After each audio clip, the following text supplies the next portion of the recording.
मित्रांनो, तुमचं पुन्हा एकदा सुमिरित मराठी ह्या यूट्यूब चॅनेलवर स्वागत आहे.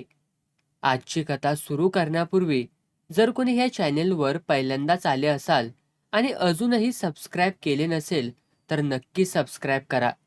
धन्यवाद. 4 दिवस झाले. माणसं पाराकडे यायची, जरा वेळ घुटमळायची, एकमेकांच्या पुडीतल्या तंबाखूचा बार भरायची आणि जायची. गप्पा रंगतच नव्हत्या, कारण गेल्या 4 दिवसांपासून हुसेनभाई बाताड्या कुठं फरार झाला होता हे कोणालाच कळेना. हुसेनभाई असल्याशिवाय पाराला शोभा नाही. हुसेनभाई गावाला गेल्याची बातमी होती, पण गावातल्या माणसांनाच असं बुच्च बुच्च वाटत नव्हतं, तर सगळ्याच मुलांनाही. हुसेनभाईला प्रत्येक घरातलं मूल माहिती असायचं आणि प्रत्येकाची चेष्टा करणं, कधी बारीक खोडी करणं, कधी कौतुकाने खांद्यावर घेऊन जत्रेतला खेळ दाखवणं, हितपासून कितीतरी मुलांशी त्याची होणारी गट्टी पुढे ती मोठी झाल्यावर कशी विसरतील. त्यामुळेच लहानांप्रमाणेच मोठ्यांनाही हुसेनभाईंचा राग कधी येतच नव्हता. मुलांना शाबासकी देताना तो प्रत्येक वेळी जयघोष करायचा, अपने गाव के बच्चे सबसे भारी. गावातली लहान थोर मंडळी हुसेनभाईला त्याच्या मागे आणि काही तर त्याच्या समोरही हुसेनभाई बाताड्या असंच म्हणत. चट्ट्या पट्ट्याची लुंगी, त्यावर गोलाकार ढेरीवरून खाली ओघळलेला अर्ध्या पायांचा बनियान हा हुसेनभाईंचा ड्रेस कोडच होता. शर्ट घातलेला हुसेनभाई त्याच्या घरातील मुला मुलींच्या लग्नात कधीतरी दिसत असे. हुसेनभाईला बाता मारण्याची फारच सवय. त्याच्या बातांचे एक एक किस्से करमणूक करणारे होते. अतिशय योक्ती असली तरी तो ज्या स्टाईलने सांगायचा, त्यामुळे ती ऐकणाऱ्याला त्या क्षणी तरी खरीच वाटायची. अशाच एका रविवारची गोष्ट.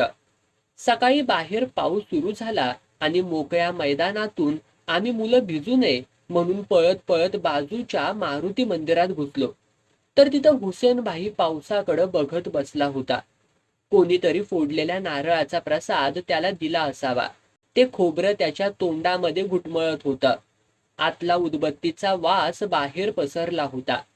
त्या पावसामुळं आम्ही हुसेनभाईच्या तडाख्यात सापडलो.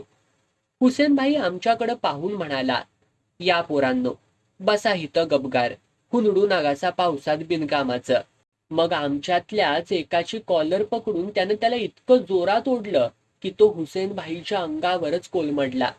त्याची फजिती पाहून जोरात हसत हुसेनभाई म्हणाला, नेहरूंना मुलं फार आवडायची.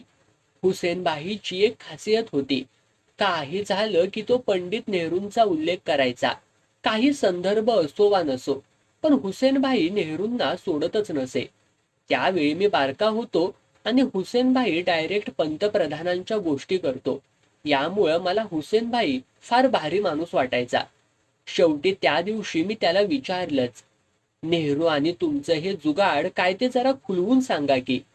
हुसेनभाई बटन दाबलं की लाईट लागावी तसा खुलला. दाढीवरून हात फिरवत तो आम्हा 5-6 मुलांकडं नुसतं पाहत हसत राहिला. हसता हसता त्याचं हसणं इतकं पेटलं की हसण्याचा अटॅक आल्यासारखा जोरजोरात हसू लागला. त्याच्या नाका डोळ्यांतून पाणी येऊ लागलं. देवळात त्याच्या हसण्याचा आवाज इतका घुमला की देऊळ सुद्धा हसू लागल्यावानी वाटू लागलं आणि पोरं पण फिदी फिदी हसू लागली. थोडा टाइम गेला आणि सगळ्यांचंच हसणं थांबलं. हुसेनभाईनं लुंगीनंच तोंड पुसलं आणि म्हणाला, काय सांगायचं लेकरांनो, नेहरूंच्या ताटात जेवलेला मी माणूस, असं नशीब लागतं नशीब. हुसेनभाई नेहरूंच्या ताटात जेवला. आम्ही तर पार हादरूनच गेलो. एकमेकांची तोंडं न्याहळत राहिलो. हुसेनभाई पुढं काय काय बोलतोय ते ऐकायची घाई झाली. हुसेनभाई बोलला, काय झालं? दिल्लीहून फरमान आलं. नगरच्या कलेक्टरला, कलेक्टरचं श्रीगोंद्याच्या मामलेदाराला. मामलेदार आला धावत आमच्या घरी. रात्रीची येळ होती.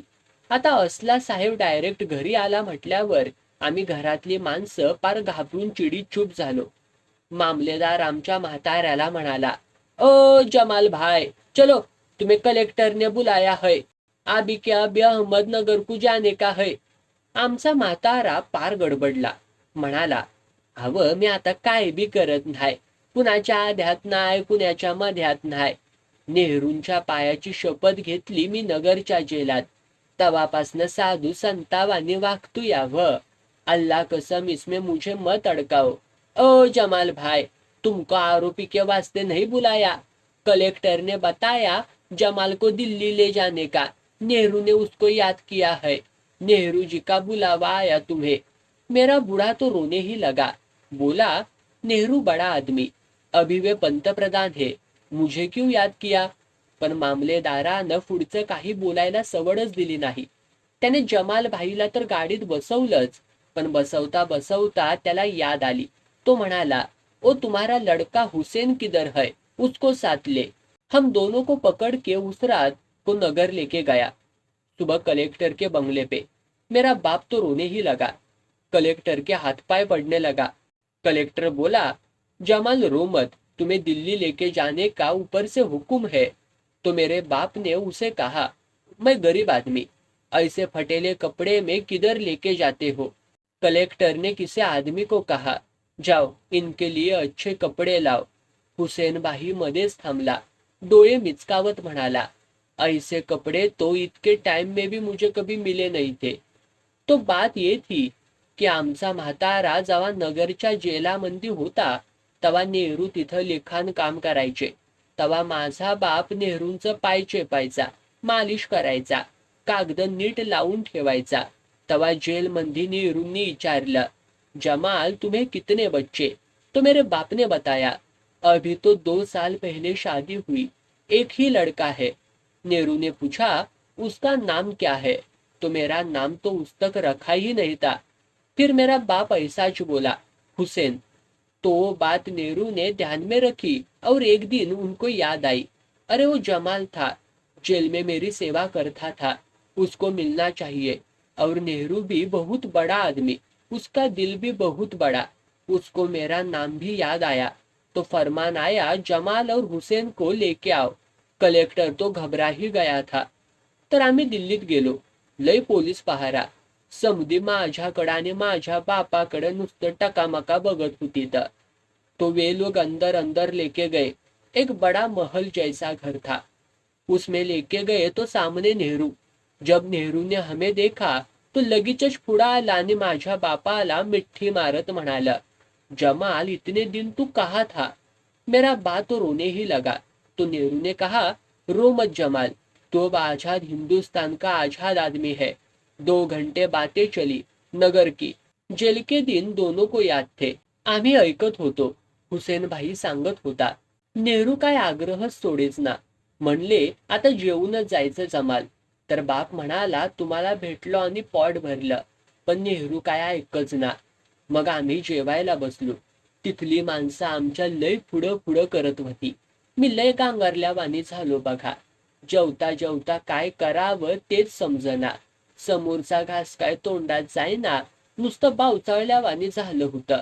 तेव्हा नेहरू उठलं तर मला जवळ घेतलं. माझा मुका घेतला आणि बसवलं त्यांच्या शेजारीच. मग काय त्यांच्या ताटातच जेवलो बघा मी.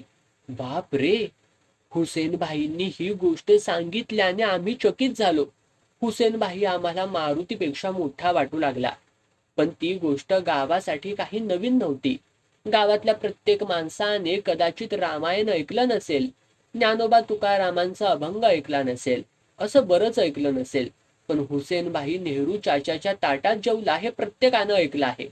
आता आम्हाला समजू लागलं, हुसेन भाईला हुसेन भाई बाताड्या का म्हणतात ते.